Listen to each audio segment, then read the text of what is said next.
Bienvenidos y bienvenidas al podcast de Sociología Inquieta, primer podcast del año, que estoy yo solo, esta vez, no hay acompañante, pero que yo creo que trataremos un tema interesante como es el realismo capitalista, ese pesimismo, esa despolitización, esa desafección política en general de muchos y muchas de los que estáis escuchando esto, o de muchos y muchas de vuestro entorno social.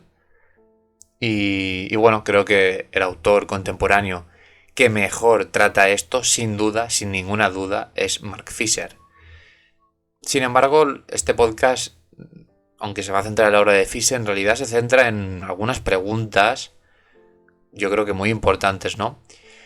Preguntas como si somos pesimistas o optimistas frente al presente y al futuro. Por ejemplo, yo creo que somos bastante pesimistas, por lo menos a nivel razonable.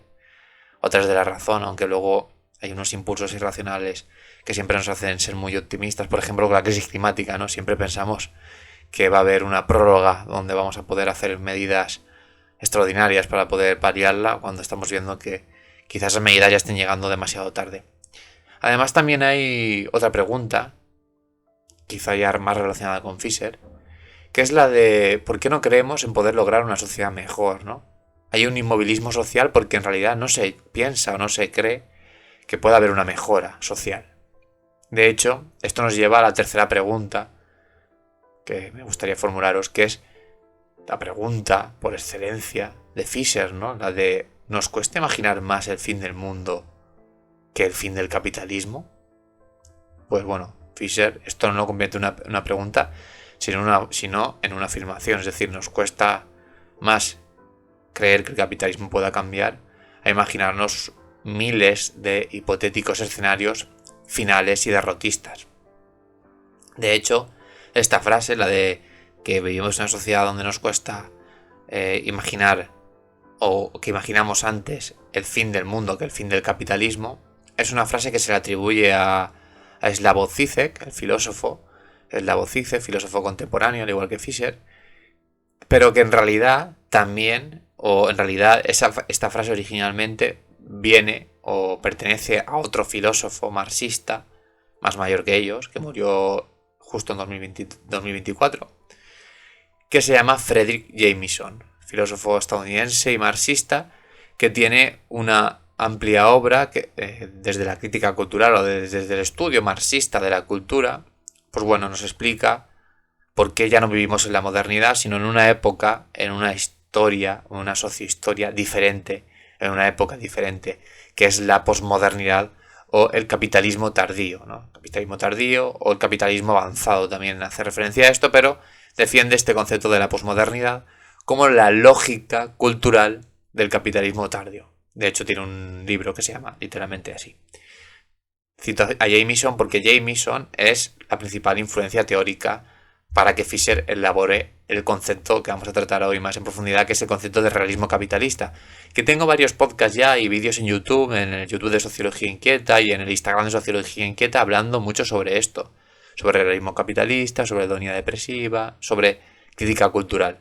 De hecho, hay gente que me habláis o me preguntáis y alguien ya me ha llamado crítico cultural cuando no soy crítico cultural. Soy sociólogo, pero pues bueno, me gusta mucho las series, el cine, me gusta mucho Fisher, por ejemplo, su obra, entonces toco mucho esto. Mark Fisher, para quien no lo conozca, británico, de clase trabajadora, profesor de instituto y profesor de universidad, entre otras cosas, su vida estuvo traspasada por problemas de salud mental, de depresión, de ansiedad. Nació en 1968 y, desgraciadamente, como os he dicho, estuvo muy traspasada su vida por problemas de depresión. Se suicidó en 2017. Y fue un filósofo y un crítico cultural, él sí, muy bueno además, británico, que se hizo famoso por sus ideas sobre la cultura contemporánea y sobre el capitalismo. De hecho, su libro más famoso es un libro que tiene el título de su concepto también más famoso, el libro de Realismo capitalista, ¿hay alternativa?, que escribió en 2009.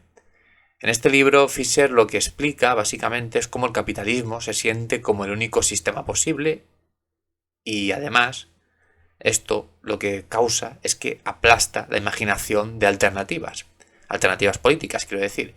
Fisher también habló mucho en su obra sobre salud mental, obviamente, por lo que os he dicho, ¿no? Sobre sufrimiento mental y sobre esa psicologización de la vida en general y de cómo el sufrimiento psicológico que genera el capitalismo.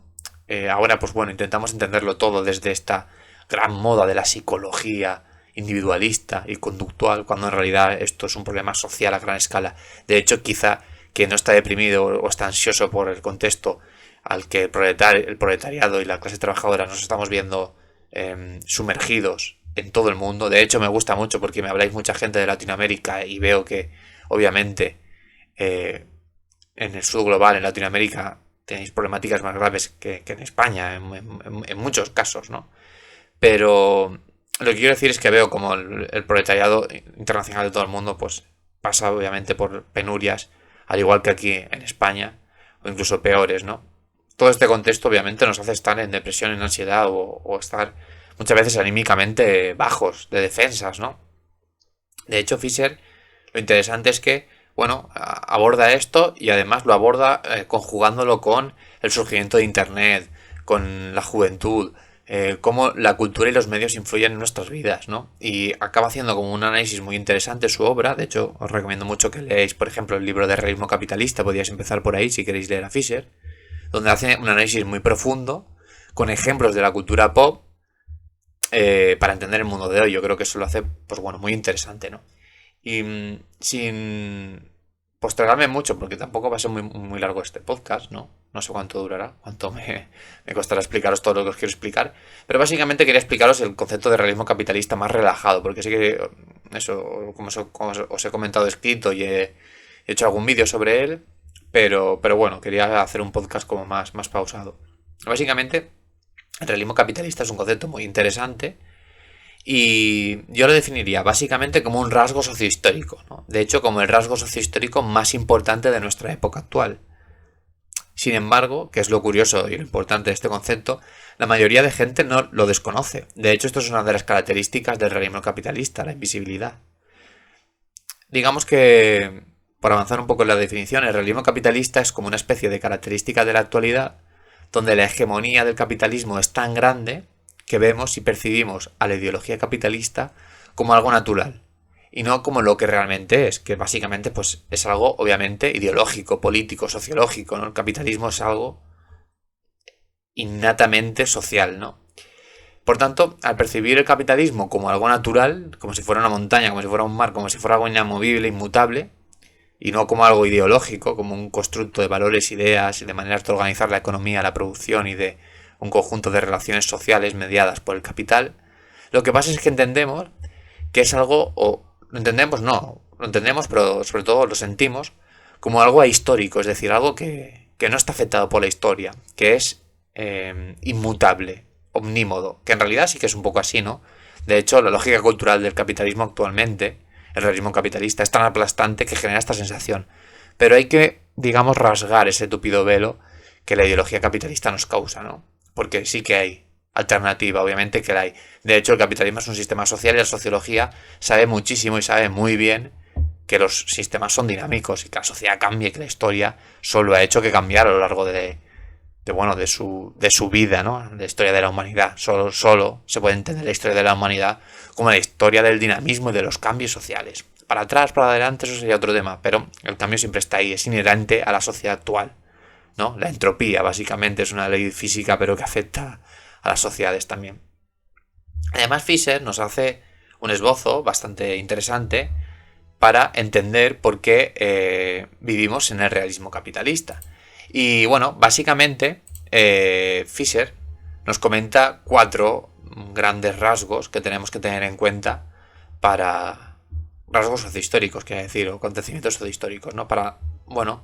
Básicamente para definir el realismo capitalista como la época actual y superar el concepto de Jameson de posmodernidad. Es decir, para Fisher ya no vivimos en la posmodernidad ni siquiera. Vivimos en el realismo capitalista, que es otra época. Quizá una época más avanzada. De hecho, Fredric Jameson, si no me falla la memoria, escribe su libro de la crítica hacia la posmodernidad y la lógica cultural del capitalismo tardío. Lo escribe creo que entre el 86 y el 90, creo que en España se publica en el 90, pero realmente lo escribe en el 86 y Fisher escribe esto en 2009, entonces estamos hablando de que la revolución digital, ¿no? Pues ha aumentado mucho y ha hecho sus avances. Entonces, sin irme por las ramas, que ya sabéis, soy sociólogo, es inevitable a veces, pero hay 4 grandes puntos que tenemos que destacar para entender que vivimos en una época diferente, ¿no? A la de los 80-90, por ejemplo. En principio, el primero de ellos sería la caída del muro de Berlín, que de hecho esto pasa en el 89, en el 90, ¿no? La caída del muro de Berlín y la disolución de la Unión Soviética. Pues bueno, básicamente lo que pasa aquí es que los modelos postcapitalistas, es decir, en este caso comunistas, bueno, se extinguen. Entonces, a nivel político y a nivel histórico, dejan de haber alternativas viables o no tan viables, eso ya sería otro debate también, para trascender en el modelo capitalista. De hecho, la disolución o las crisis de todos los países comunistas o la transformación, digamos, en una especie de capitalismos de Estado, como pueden ser China o Vietnam, o autarquías autoritarias que tienen muy poco que ver con lo que quizá entiende de izquierda o lo que aspira el postcapitalismo en general, tanto anarquismo como el comunismo, que sería Corea del Norte. También podríamos criticar mucho a China. Pues bueno, esto genera que realmente no hay alternativa política real, ¿no? Es decir, había alternativa que era la URSS, o incluso Cuba también, quizá sin que estuviera tan azotada por la crisis actual. China o Vietnam también, pero acaban o degenerando en proyectos, pues eso, acorralados por la propia ofensiva capitalista o por sus propias dinámicas internas, acaban, digamos, dinamitando cualquier esperanza de un proyecto emancipador. Y luego, posteriormente, bueno, lo que ocurre es que la realidad es que no hay países, ¿no?, postcapitalistas. Todo el mundo está dentro de la lógica neoliberal capitalista. De hecho, esto está ligado al segundo factor sociohistórico que Fisher destaca, que es el triunfo de la revolución neoliberal. La revolución de Margaret Thatcher y Ronald Reagan en Estados Unidos y en Gran Bretaña respectivamente, los países anglosajones, que inician una nueva ofensiva donde el libre mercado ataca ya no solo a las ideologías postcapitalistas, sino al modelo capitalista keynesiano del estado del bienestar europeo, sobre todo, ¿no? Es decir, una mirada más quizás social o socialdemócrata del capitalismo se ve atacada y vencida en gran parte de muchos países por esta ofensiva neoliberal del libre mercado, ¿no?, de los libertarios. De hecho, los argentinos y argentinas que me estáis escuchando, pues bueno, Milei sería, digamos, un eco lejano, ¿no?, de esta revolución neoliberal, digamos, más extrema, encauzada en ese liberalismo extremo, ¿no?, los libertarios, que bueno, básicamente es una nueva rama y que desemboca en una nueva rama o en una extrema derecha, una nueva derecha radical, extremista, básicamente es una nueva rama reaccionaria, un tipo de fascismo incluso podríamos decirlo, aunque no entendido como el fascismo del siglo XX, de estos escuadristas armados, sino algo diferente, ¿no?, una nueva derecha radical, creo que es el término. Luego además vemos también otro rasgo paradójico y que quizá entre en contradicción con el que os he descrito, que es el triunfo de la socialdemocracia respecto a la izquierda postcapitalista, es decir, el marxismo o el anarquismo. Es decir, lo que ahora tildamos de izquierda y lo que ahora tildan la extrema derecha y todos estos magufos de la sociología, ¿no?, de los pseudosociólogos, estos que hablan un poco a través de la posverdad y sin ningún tipo de fundamento a nivel sociológico, politológico, bueno, tachan o hablan de marxistas o de anarquistas o de izquierdistas o de extremistas a movimientos que son siempre socialdemócratas, son movimientos pacíficos, partidos muy blanditos que no tienen nada que ver con el marxismo y con el anarquismo, por ejemplo. Sin embargo, se les habla como de radicales, ¿no?, comunistas, etcétera. Pero Fisher aquí lo que explica es que, bueno, realmente la izquierda que hay actualmente mayoritaria es la socialdemocracia. Entonces, el marxismo y el anarquismo han perdido en cuanto a nivel de visión política y de visibilidad política y visibilidad, digamos, parlamentaria y todo esto, si podríamos llamar así, o a nivel también de movimiento social, ¿no? Entonces, bueno, esto también es otra realidad, ¿no? La izquierda que hay hoy en día es la izquierda socialdemócrata, la izquierda reformista. No existe una izquierda postcapitalista. Y además también el cuarto, digamos el más importante, el rasgo más importante, es que hay una hegemonía cultural tan aplastante de la cultura capitalista que, como os he comentado antes, la vemos como natural, ¿no? Es decir, el capitalismo, también ligado a todo lo que os he comentado, todos estos rasgos sociohistóricos, tiene una hegemonía cultural como nunca antes la había tenido en todo el mundo, en todo el globo. Entonces yo creo que eso es como lo más importante. Además, Fisher avanza y nos dice, ¿por qué vivimos en el realismo capitalista, no? Pues bueno, básicamente él te dice que, bueno, vives en él, o la manera más fácil de entenderlo es porque vives inserto en la cultura del consumo y la publicidad y la mercadotecnia y de la mercantilización de todo a unos niveles que nunca antes habían visto. De hecho, también nos nombra 4 rasgos que me gustaría también comentaros, ¿no? El primero de ellos sería que la publicidad es un signo de la mercantilización de toda nuestra realidad. Es decir, todo está traspasado por la publicidad. Absolutamente todo. Vas al gimnasio y ves un cartel de algún cuerpo esbelto, ¿no? En el gimnasio, por ejemplo, en el que voy yo, me pasa eso, ¿no? Y ese cartel mismo tiene un formato de anuncio, ¿no? Cuando podría ser un cuadro de alguna otra cosa, poner cualquier otra cosa, en el gimnasio ponen para decorar anuncios de cuerpos. Pero es que vas por la calle o vas en cualquier lado y todo está muy mediado por la lógica de la publicidad. Vas a la universidad y te dan un folleto de una carrera que quieres estudiar y es un folleto publicitario. Como si estuvieran vendiendo un producto. Todo pasa por ser un producto, ¿no? De hecho, este sería el segundo factor. Todo es un producto. Todo está cosificado. De hecho, esto viene de Jameson, no viene de Fisher. De hecho, Fisher lo coge de Jameson, ¿no? De que la lógica cultural de la posmodernidad, en este caso del realismo capitalista, tiene la capacidad de cosificar todo, de mercantilizar todo, ideas, valores, conocimiento, ya no solo, ¿no?, las cosas tangibles, sino las cosas intangibles. De hecho, esto genera que nos empezamos a percibir como jefes, como empresarios, como individuos. Esta lógica mercantil genera, ¿no?, que la lógica neoliberal se inserte en nosotros y que nos empezamos a ver como nuestros propios jefes, nuestras propias empresas. De hecho, esto está muy ligado a la falta o la pérdida de conciencia de clase, ¿no? El proletariado no se identifica como proletariado, sino se identifica como un emprendedor, como un posible criptobro, ¿no? Como un posible broker, como un posible hombre de éxito, ¿no? Os sonarán mucho estas palabras porque está repleto, las redes sociales está repleto de esta basura ideológica, ¿no?, que genera una alienación muy fuerte en la clase trabajadora. La clase trabajadora no es que esté lejos de sindicarse, es que se ve más semejante al empresario, a Elon Musk, a Steve Jobs o a Mancio Ortega o cualquier otro empresario que tengáis en vuestros países que salgan en la tele siempre, ¿no?, como si fuera el héroe del país, no del nacional, de su capitalismo burgués en este caso, pues sí que lo es.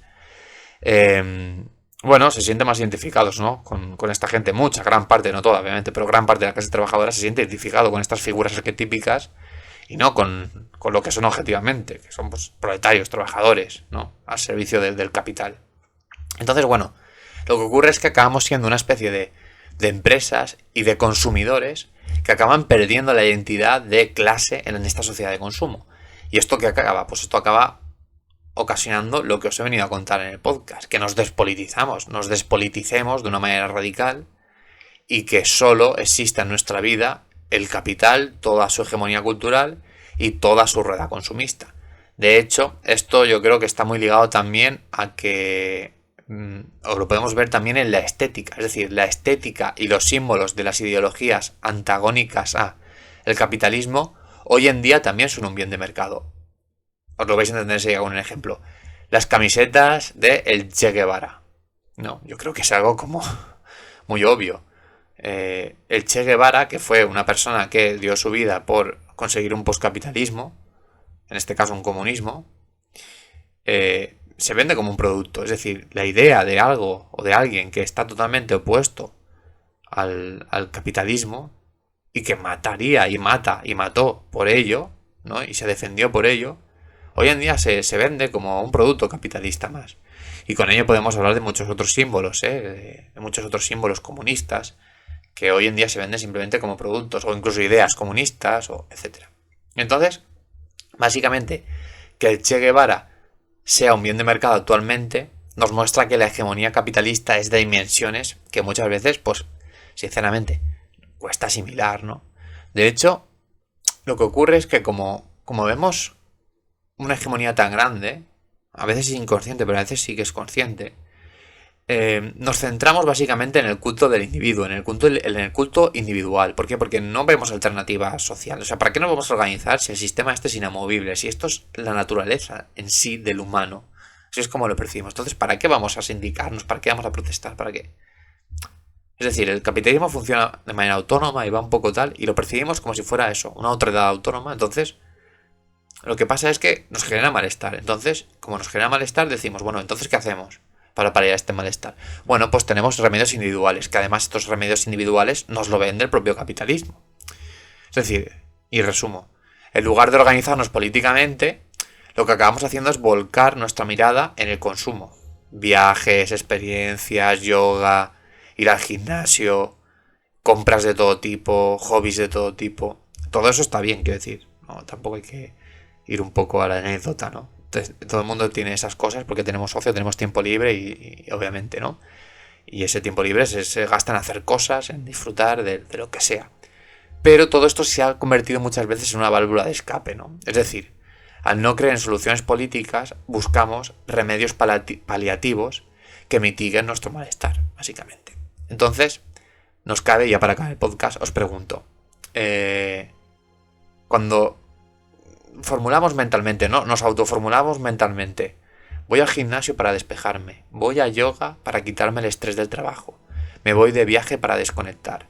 Voy al psicólogo para que me ayuden a llevar mejor el estrés. Salgo a correr porque me ayuda a dormir mejor.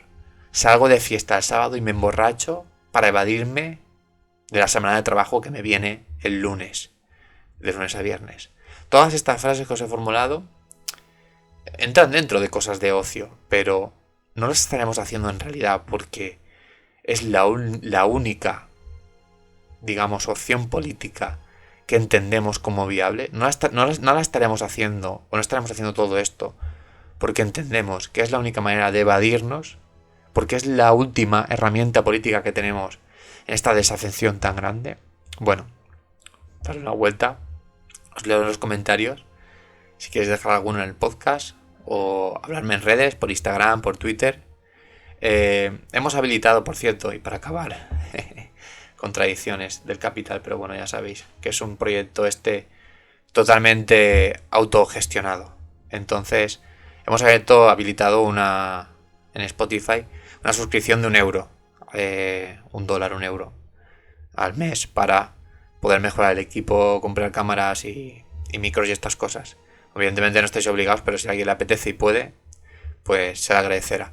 Este es el primer podcast del año 2025. Esperemos hacer bastantes más. Nos vemos en la próxima. Y bueno, os dejo reflexionando sobre el realismo capitalista.